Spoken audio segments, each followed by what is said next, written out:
नमस्कार मित्रांनो, विनोदाच्या हास्य जत्रेमध्ये तुमचं पुन्हा एकदा खूप खूप स्वागत करते. चला तर पाहूया धम्माल भन्नाट जोक्स. एकदा एका गावात डाकू दरोडा टाकतात आणि सर्व लोकांना मारून टाकतात. घरी एक म्हातारा आणि म्हातारी असतात. डाकू विचारतात, म्हातारे तुझं नाव काय? म्हातारी उत्तर देते, माझं नाव गंगूबाई. त्यावर डाकू म्हणतात, मी तुला सोडून देतो, माझ्या आईचे नाव पण गंगूबाई होतं.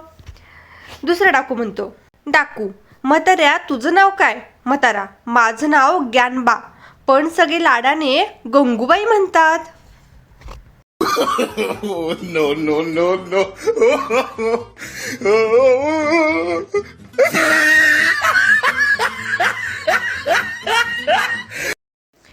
जिओचा रिचार्ज संपत आलेला असतो, म्हणून ते आठवडाभरापासून रोज सांगत होते, रिचार्ज करा नाहीतर तुमच्या सेवा बंद होतील.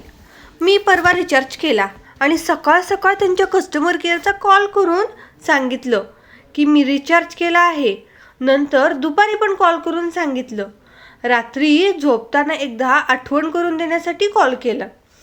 दुसऱ्या दिवशी सकाळी त्यांच्या ऑफिसमध्ये जाऊन पण पाहिलं. दुपारी चक्कर मारून तेव्हा जेवण चालू होते. मग सायंकाळी एकदा जाऊन सांगितलं. वैतागून त्या मॅडम म्हणाल्या, अहो सर, तुम्ही रिचार्ज केलंय हे 10 वेळा सांगायची गरज नाही. त्यांना म्हणलं, अगदी खरंय मॅडम, तुम्ही जसं 10 वेळा आम्हाला रिचार्ज संपला असं सांगता, तसंच आम्ही पण तुम्हाला 10 वेळा रिचार्ज केल्याची माहिती सांगितली पाहिजे. मॅडमकडून जिओच्या मुंबईच्या ऑफिसचा पत्ता घेऊन आलोय, तिकडं पण एकदा पत्र पाठवतो. Oh, no, no, no, no.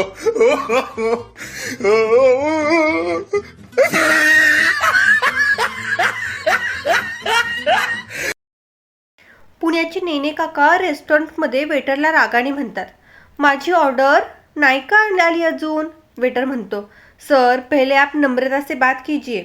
नेने काका शांत होऊन म्हणतात, ठीक आहे, पाठवा नम्रताला.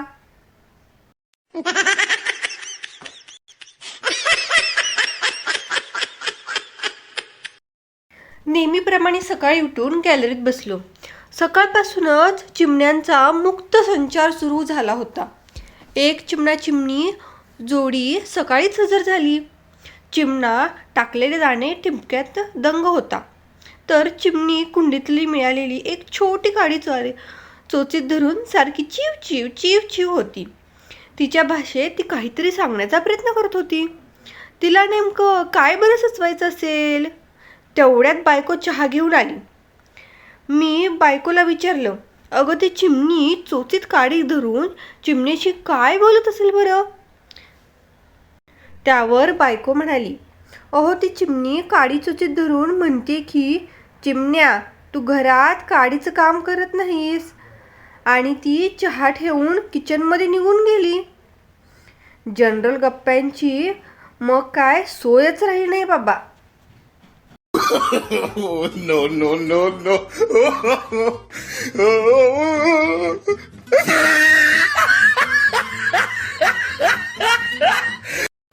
परवाच कॉलेजचं स्नेहसंमेलन होतं.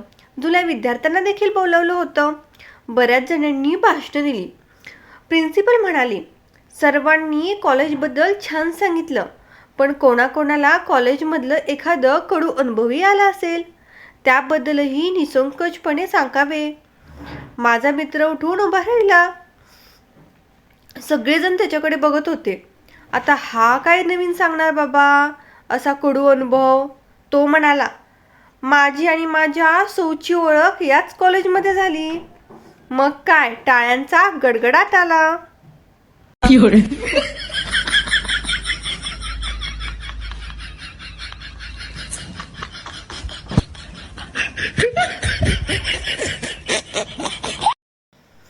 अनउत्तरित प्रश्न, मराठी पेपरच्या रद्दीला भाव इंग्रजी पेपरपेक्षा कमी का येतो?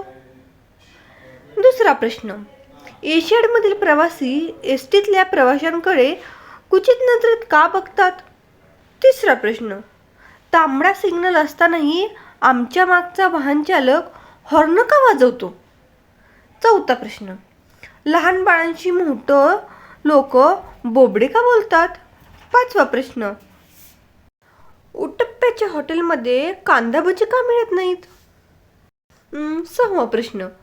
बशीत ओतून चहा पिणाऱ्या माणसांना वेडा असल्यासारखे का बघतात? 7वा प्रश्न.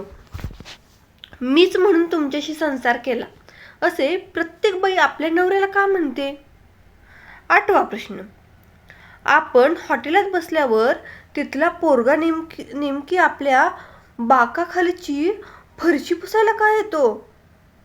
9वा प्रश्न. हॉटेलात इडली सांबारातली शेवग्याची शेंग चमच्याने कशी खायची? 10वा प्रश्न. अज्ञानात सुख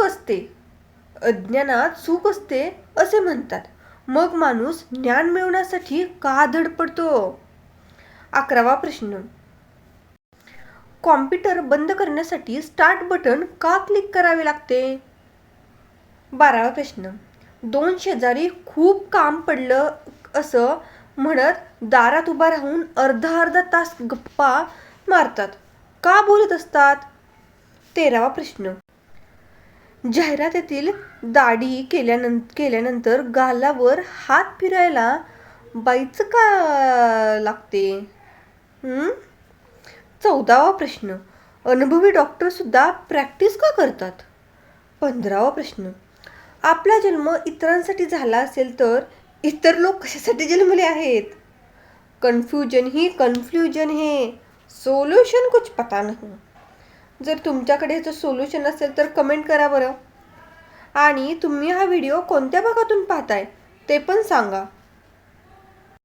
पुणे तिथे काय उणेचा शोध. 7वीच्या वर्गात इंग्रजीचा तास नुकताच संपला होता. गुरुजींनी नॉलेजमध्ये केचा उच्चार होत नाही, रॉंगमध्ये डब्ल्यूचा तसेच सायकोलॉजीमध्ये पीचा उच्चार होत नाही, ते सायलेंट असतात असं शिकवलं. नंतर इतिहासाच्या तासात सरांनी पुण्याची माहिती सांगितली. शेवटी गुरुजींनी एका विद्यार्थ्यांना प्रश्न केला, सांगा बरे पुणे तिथे काय उणेचा काय म्हणतात? एक चुणचुणीत मुलगा म्हणाला, कारण की पुणे मधला पी सायलेंट असतो. पुणे उणे. धन्यवाद मित्रांनो, तुम्ही हा व्हिडिओ शेवटपर्यंत पाहिल्याबद्दल. असेच व्हिडिओ रोज पाहण्यासाठी चॅनलला सबस्क्राईब करा, कारण सबस्क्राईब करणं अगदी फुकट आहे आणि तुमच्या एका सबस्क्राईबमुळे मला त्याचा खूप फायदा होणार आहे. माझी एनर्जी अजून वाढणार आहे आणि तुम्ही नेहमी हसत राहणार आहात. त्यामुळे सबस्क्राईब करा.